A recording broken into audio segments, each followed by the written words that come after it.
Vaison la Romaine in southeastern France, Part 1.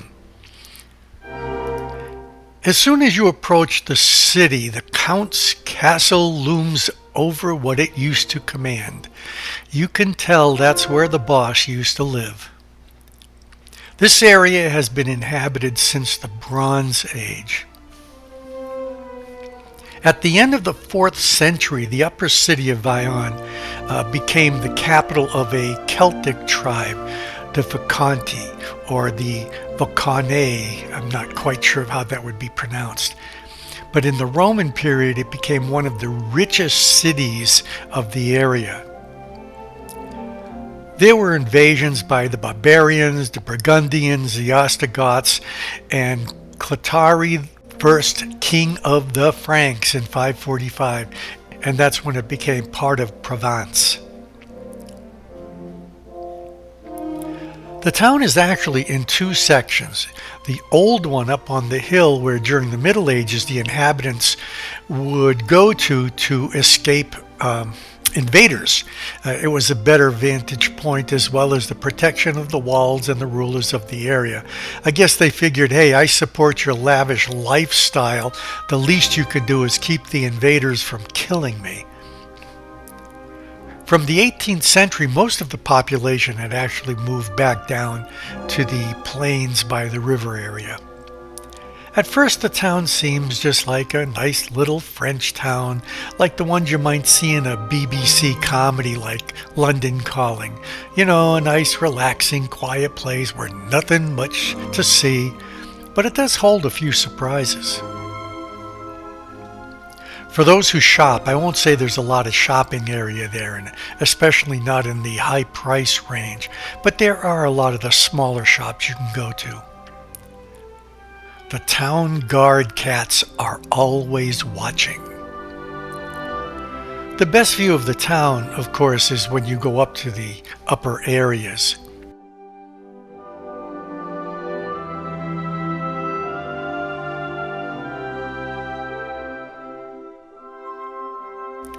I know this place looks like there's no one around, but they're around. The town has a central area that has a merry-go-round and places to sit and a few places to eat, as usual. And this is also where our hotel was, so it was in a really nice location.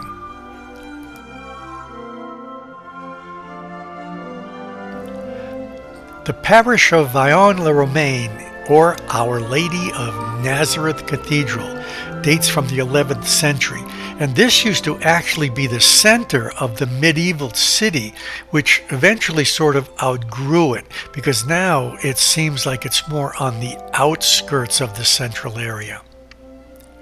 The bishop resided in the bishop's palace and the cloister in the adjoining buildings.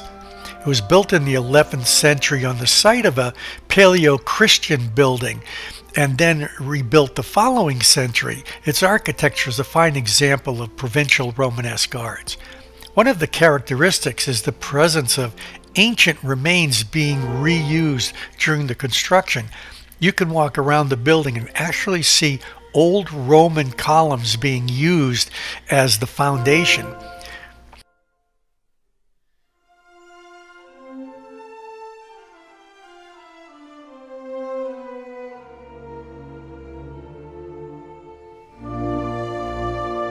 And attached to the cathedral, the cloister has 4 galleries surrounding the garden, small perforated arches grouped in threes under discharge arcs. Shady surroundings and the tranquility of the cloister make it a nice, pleasant place to visit. In the second half of the 12th century, the city was subject to pillage by order of the Count of Toulouse, that's the guy who owned the castle up above, because he disagreed with the bishop over their each individual possessions. I guess one wanted more than the other was willing to give.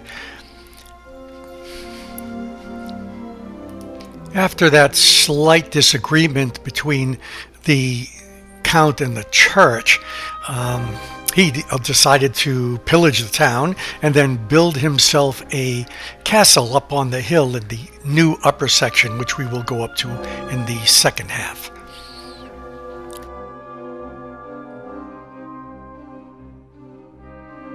This picture was totally by accident.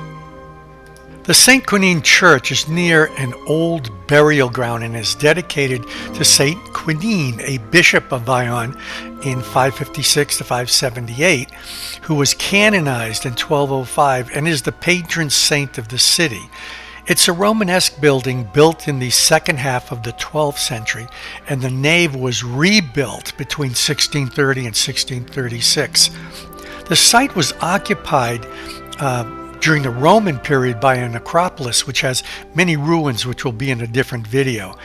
And when they were working on the expansions, they found 135 graves dating between the 5th and the second half of the 6th century. Overlooking the town is the castle of the Counts of Toulouse. I have no idea if that's in any relation to Toulouse-Lautrec, but they are an old family that goes all the way back to Charlemagne. A disastrous flood in 1992 swept away the newer bridges and several houses. The river rose 20 feet over the height of the Roman bridge, but the 2,000-year-old Roman-built bridge survived the flood while two 20th century bridges didn't. This marker notes the flood water level. It's higher than my standing on the top of this Roman bridge, and more than 30 people were killed during that flood. As you walk from the lower town to the upper town, you walk over this bridge and onto this walkway. There is a large monument carved into the hillside to the children of Vaison la Romaine who died fighting for France during World War I and World War II. I repeat, the children who died fighting. Walking to the upper medieval town is like walking through a time portal. No little souvenir shops, no glass structures. If it wasn't for cars in the entranceway, you almost feel that you should be using Roman Arius or French francs for payments.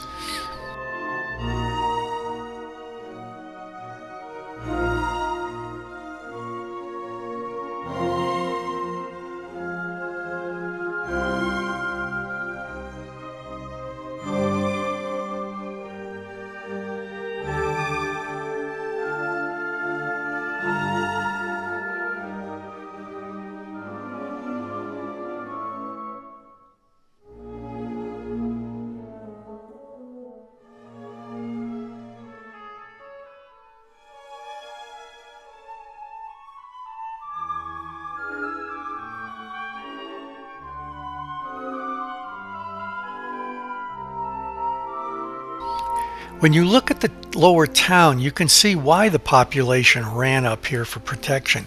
You get a great view of anyone trying to come and get you. There are a lot of poppies up here as well as all over France. Poppies are a symbol of rejuvenation after conflict, and that's because for some reason poppies were the first flowers to bloom in war-ravaged landscapes after World War I. So to war-torn populations, they have a lot of meaning. As you continue walking through the upper medieval town, you walk around and under archways. You see a few restaurants, great views, I will add. People do live up here, a lot of gardens. The pathways are not straight, they are winding, and as you work your way up to the Count's castle,